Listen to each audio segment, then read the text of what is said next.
Imagine visiting your uncle, who has just woken up from a coma after 17 years, only to find him speaking gibberish. Meet Takafumi and his uncle Yosuke. Yosuke claims to have been in an alternate world called Granbamel for the last 17 years. Takafumi stares in disbelief, believing his uncle must be suffering from mental damage. Sensing his disbelief, his uncle tries to prove to him he went to another world by using magic. He chants in a strange language, but nothing happens, much to Takafumi's dismay.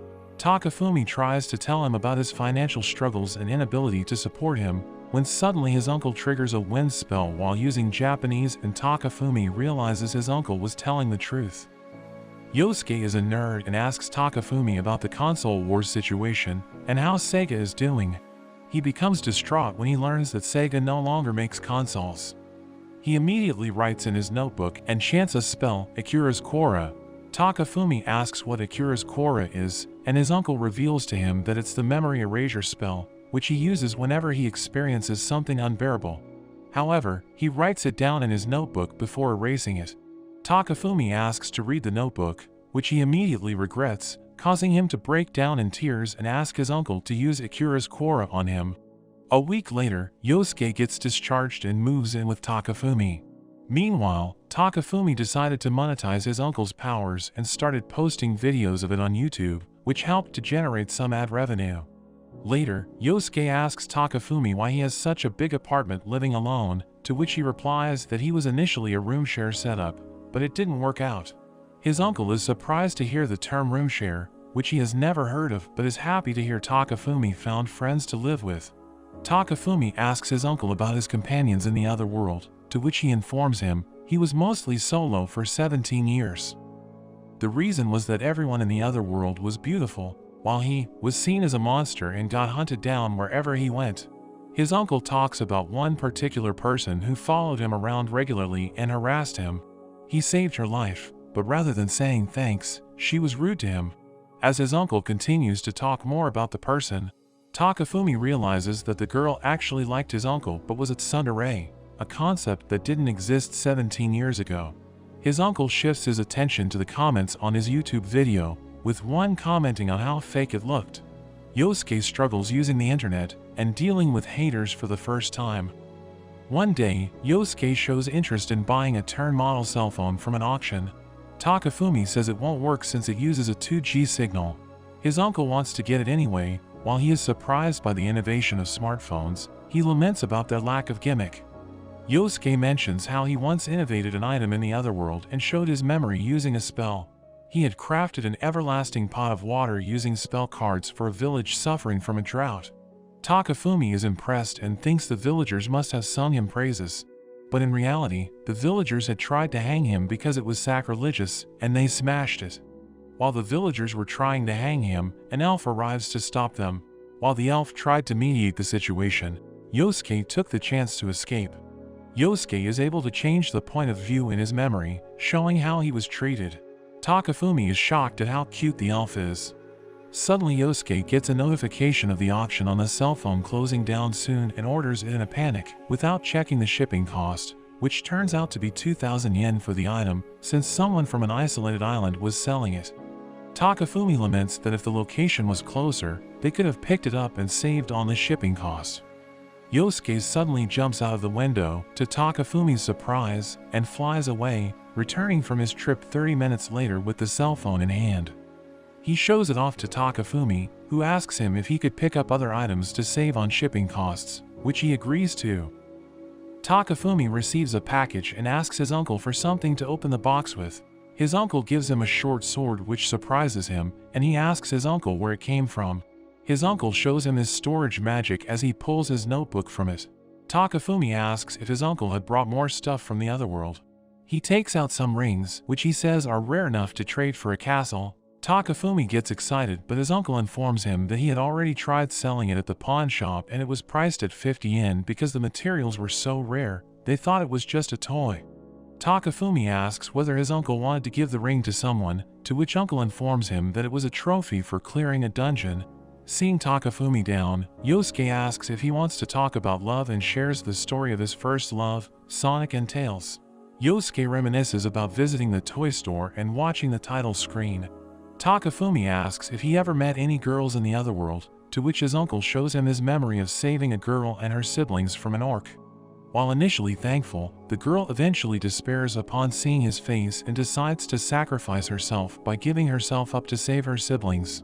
Having misinterpreted the situation, Uncle thought that the girl was happy and thankful to him, but he suddenly blacks out and thinks that some goblins attacked him from behind and threw him into the river.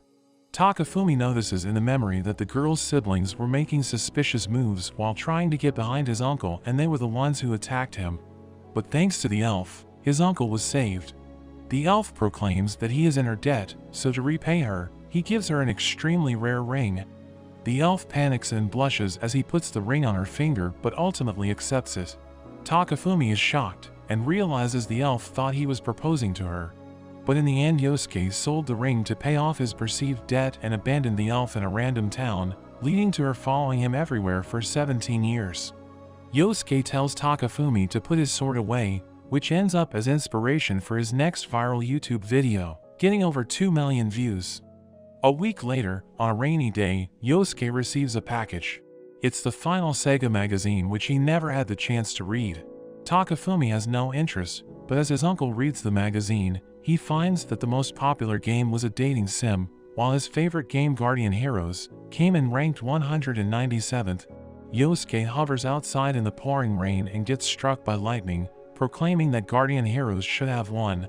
Once the rain settles, Takafumi tries to console his uncle, telling him that at least an RPG placed second. He then learns that his uncle didn't play RPGs due to his lousy memory surrounding remembering objectives. The mentioning of RPGs jogs Yosuke's memory of a time that reminded him of an RPG encounter he had.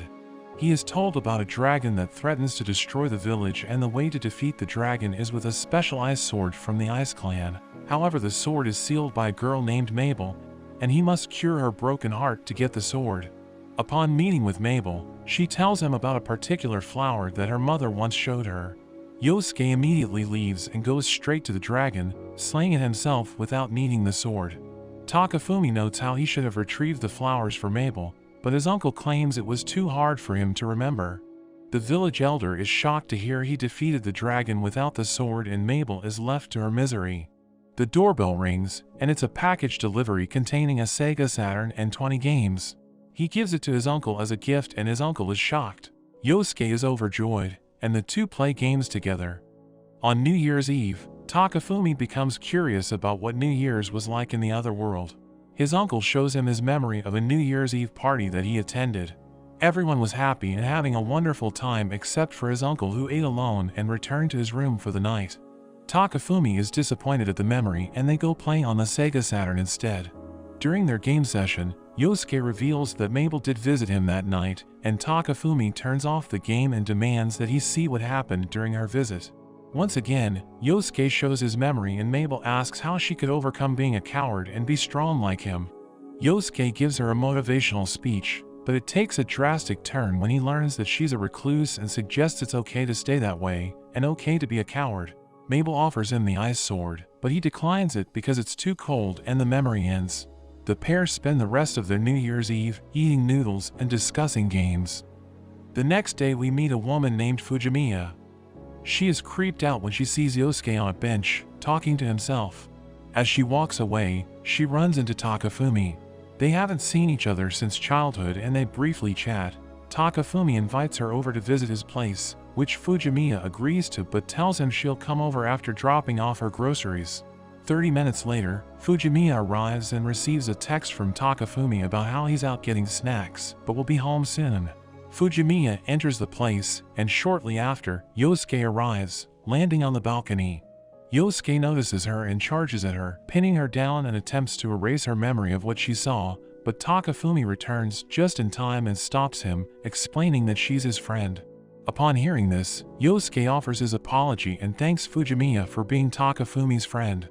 Afterward, Takafumi tries to explain how his uncle can use magic and is a YouTuber. However, Fujimiya believes Yosuke is crazy and is taking advantage of Takafumi's kindness, proclaiming that Yosuke should leave Takafumi's life and live his own. Yosuke deduces that she likes Takafumi. Despite her denying it and Takafumi claiming they're just friends, Yosuke doesn't buy it. Yosuke dashes behind Fujimiya and reads her mind. He finds out she changed her outfit and even showered before coming, causing her to be embarrassed. The doorbell rings and Yosuke goes to answer it. Fujimiya suggests that Takafumi cut ties with his uncle, even offering to help him with rent, which he mistakes as her wanting to be roommates. One day as Takafumi returns home, he finds a confused-looking Fujimiya with the elf from the other world. But that's where this video ends. If you want to see more of this anime, let me know in the comments below. Don't forget to like and subscribe. Thanks for watching and I'll see you next time.